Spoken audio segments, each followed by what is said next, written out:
Removing a pecan tree stump with chainsaws and winch. William Hovey Smith, 2019. I'm the author of Backyard Deer Hunting and also a new book, Create Your Own Job Security. In Backyard Deer Hunting, I talk about survival in the sense of taking game and putting it on your family's dinner table. And in economic security, I speak of securing your own and your family's economic future. In this episode, we are tackling a rather large pecan tree stump and working it up with chainsaws and a winch attached to my truck. This is Hovey Smith, the Backyard Sportsman. And I'm sitting here on one root of this enormous root ball here that Hurricane Michael left me with. Well, I've already worked up the rest of the tree, and I have some videos up about that. But right now we're left with the problem of what to do with this mass of material. Roughly it weighs about 1,000 pounds. And what we're going to do with it is to take our hand tools and beat and shovel the soil away from these roots so that I can expose them and work them with a chainsaw without dulling my saw by having it cut a bunch of dirt. And also, ultimately, reduce it to the point where I can either move it or burn it. So we're going to get rid of this thing one way or another. And we'll show you how we're going to do that. One of the first things I'm going to do is chop and beat the soil off of this huge supporting root right here. The danger is that this whole root ball could all of a sudden just fall back into the hole. And if I or part of me happens to be under it, then I'm under 1,000 pounds of stuff that I cannot move. So consequently, you want to avoid that. So this root, since it is the main support of this ball at the moment, is going to be among the last things I cut. But we do want to expose it and knock this earth back down in the hole, because I'm going to have to fill this hole with something, and it might as well be with dirt I've got right here.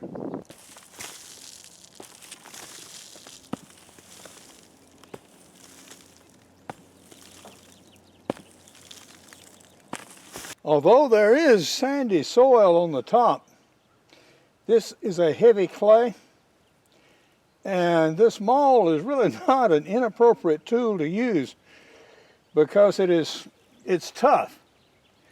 As you see, it resists breaking with the fingers, and yeah, the drier this stuff gets, the more difficult it is to work.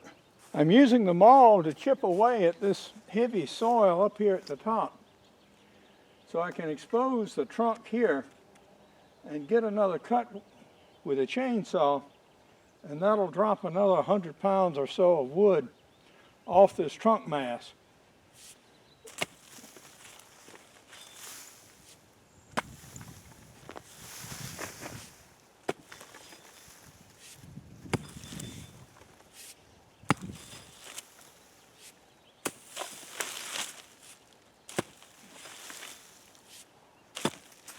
Now that we have about 20% of the earth knocked off this root ball, I'm going to go ahead and cut off these projecting branches here, which are blocking the use of my tools.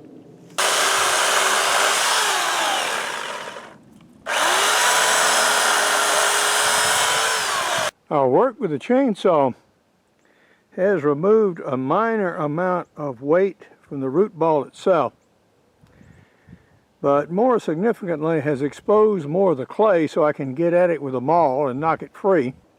We've now removed several hundred pounds of soil and wood products from this trunk, and that's about as much as I'm going to do this afternoon.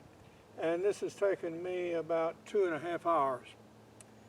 And well, I'm pretty tired right now, so I'm going to take a rest and I'm going to continue tomorrow. there's no reason for me to do this all in one day. So consequently, I'm not going to.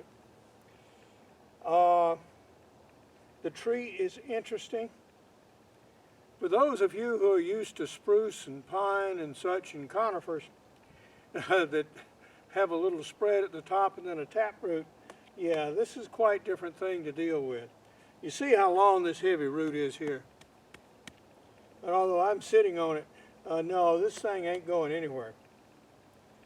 And when I start cutting on it, I'm going to cut these protrusions off so the root ball becomes smaller and smaller and more nearly round as I progress. And I'm going to put my winch and chain on it. And this root right here provides a convenient attachment point for the chain to pass through.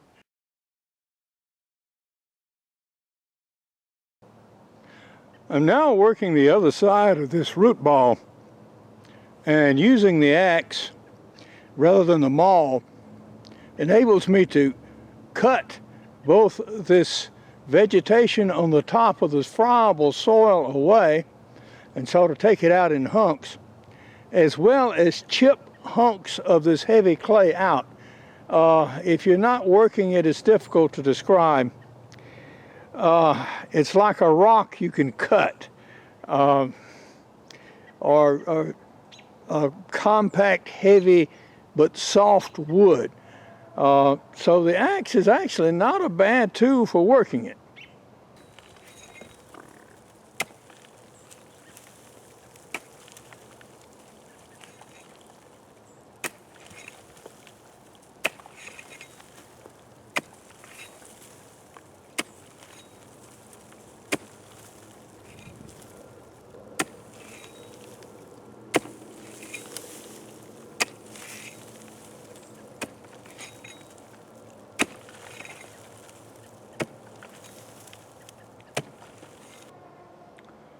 Our excavation of this root ball has now revealed some hidden things. I'm going to be able to take a large bow saw and take these off very conveniently. Then this root here is going to need to be cut right here and here. This one cut off. And in addition, there is a fork right here, and another root that continues deeper into the ground that I'll need to get. Plus, we're going to tackle the trunk too and take another round of wood off it. And I'm going to do that first while the chainsaw blade is at its sharpest. That tree trunk is so large, I'm going to have to cut it from both sides. And I'm also going to have to cut it at a slight angle to keep the cuts parallel to the one that's already done. So there are going to be some challenges in this to keep the blade straight and to keep it from kinking in the cut itself. Saw is telling me it wants to cut. That's fine.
Cuttings This saw has moved some wood.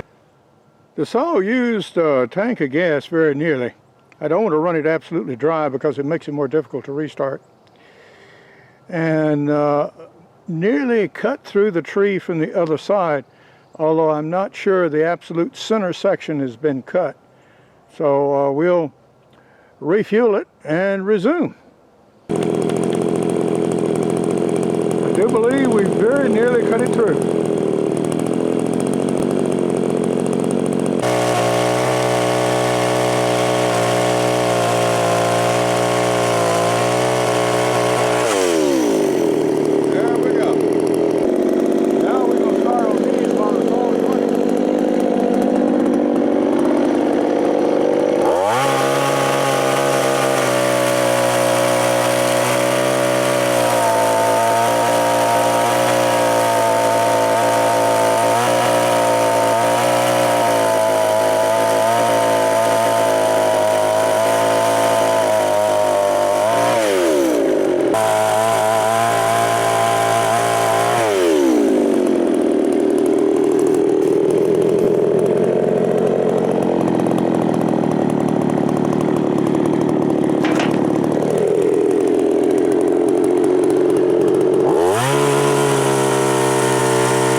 With our root trimming.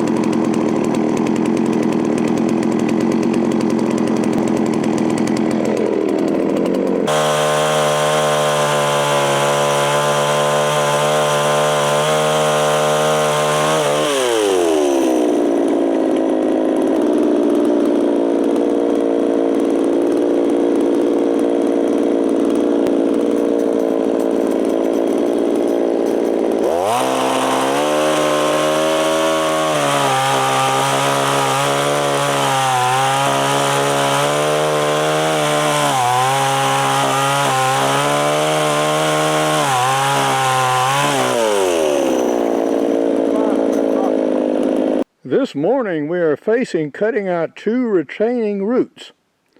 This one that I have mostly uncovered, and one on the opposite side which I have partially uncovered. We have had rain. We're going to be expecting more rain. So I'm going to try to hurry up and get the chainsaw out and cut these two roots so that I can hook my truck up with cable and chain to tree over there and pull this root ball out on its edge. If I can't move it all together, at least I'll be able to hopefully expose yet another root which I can't reach right now. Although I resharpened the saw blade using a Harbor Freight machine, it sharpened a point, but it did not really sharpen the cutting blade very much.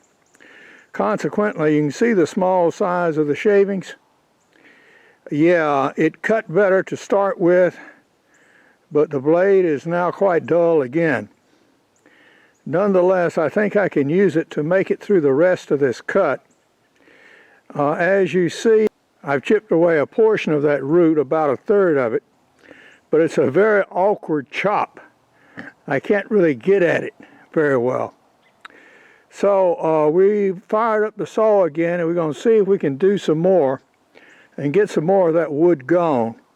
Because when I attempt to rotate the trunk, what's left will block it and keep it from falling over on one side. That is one tough section of root.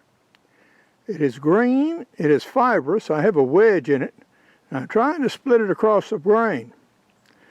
And we're not making terrible much progress.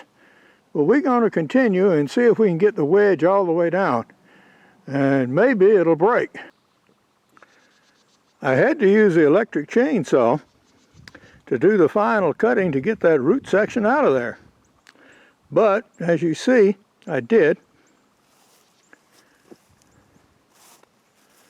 And now we have a cavity where that root mass can actually start to rotate a little bit and perhaps get some momentum so I can at least turn it over.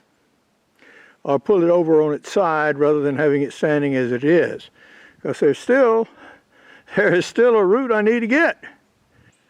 In getting ready for my next phase of the operation here, which is attempting to rotate this stump, I'm going to take my electric chainsaw and cut out these potential obstacles.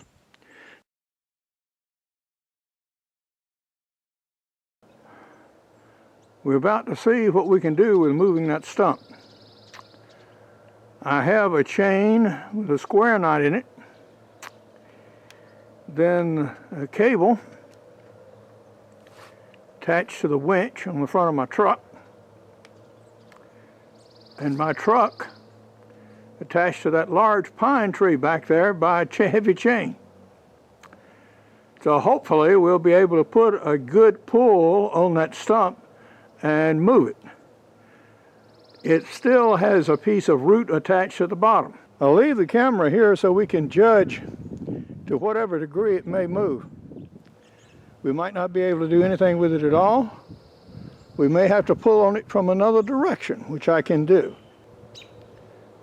Somehow I want to be able to get to that root which is directly under the center of the tree.